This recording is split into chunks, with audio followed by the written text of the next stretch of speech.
रासरा जी जिस छोटी मानसिकता से व्यक्तिगत आरोप प्रत्यारोप लगाते हैं, अब की बात नहीं, उनकी आदत में शुमार है। उन्होंने मुझ पर जिस प्रकार के आरोप जड़े हैं, वो अगर 5 साल तक सरकार को लिए बैठे रहे, मैं 5 साल तक प्रतिपक्ष में रहा, उपनेता और नेता रहा, सदन में भी वो रहे, मेरे सामने बैठकर वो आरोप लगाते तो मैं उनका जवाब देता।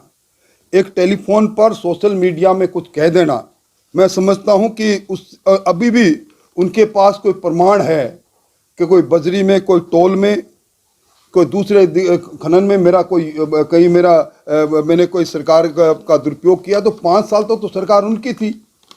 5 साल तक अगर प्रतिपक्ष का कोई नेता सरकार के रहते हुए और वो हर क्षेत्र के अंदर अपना वर्चस्व स्थापित करके और अपना काम करे, इससे बड़ा दुर्भाग्य, इससे कमजोर लचर सरकार क्या होगी।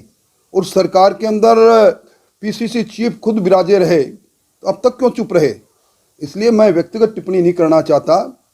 उन्होंने जो कहा, कल कहा कि मैंने निश्चित तौर पर लक्ष्मणगढ़ की बड़ी सभा में कहा था कि आरपीएससी में एक ही परिवार के एक साथ 4-4 लोग एक जितने नंबर लेके पास हो जाए, ये क्या काम है।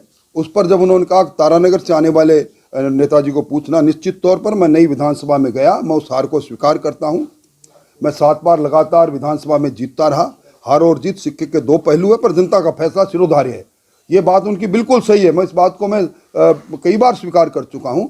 हार और जीत की रीत निराली है, हार है, मैं उस हार को स्वीकार करता हूँ, इसमें कोई शक नहीं।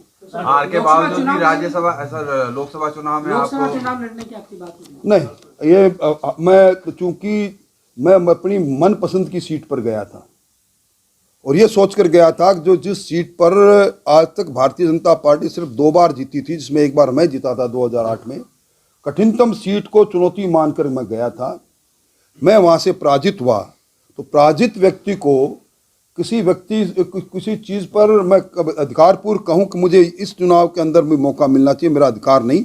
बाकी पार्टी का आलाकमान का जो निर्णय है वो स्वीकार होगा। सर, आपकी सरकार आ गई, जो आरएस की जो भर्ती परीक्षा उसकी जांच होगी, फिर उसका हो जाएगा, फिर दूध का दूध और पानी का पानी। निश्चित तौर पर हर पहलू खुला हुआ है, प्रमाण के साथ उन चीजों को, कुछ दस्तावेज मेरे पास भी है, किस प्रकार आरएस की परीक्षा से लेकर, और एक किरदार जो अभी भी जेल में विराजे हैं, बाबूलाल कटारा, किसी संवैधानिक संस्था का ये अनूठा नमूना है कि जब कोई sitting member of the RPSC जेल में विराजे, वो उस समय उनके पीछे जो लोग बाग थे, असली किरदार रीट की परीक्षा से लेकर, और ये जो जिस प्रकार राजीव गांधी स्टडी सर्किल की भूमिका से लेकर, अब्दुल कलाम इंस्टीट्यूट की से लेकर, प्रारंभिक जांच में ईडी ने जिन चीज़ों को पाया, उन सारी चीज़ों को लेकर